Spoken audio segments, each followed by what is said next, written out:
Merhabalar teyze.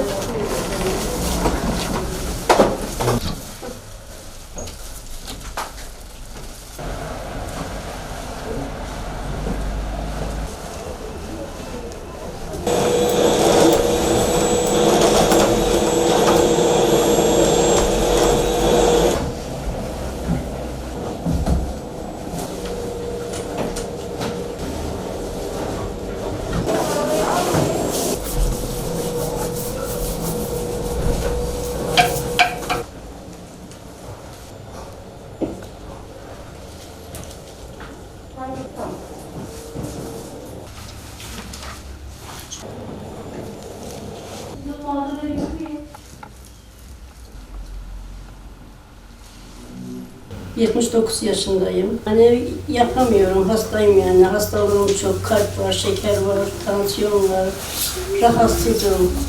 Gücüm ferim yok yani, edemiyorum yani. Allah razı olsun sizlerden. Gelenlerin hepsine de çok çok teşekkür ederim. Allah razı olsun, ellerine sağlık. Belediye Başkanı Sami Er'e çok teşekkür ederim.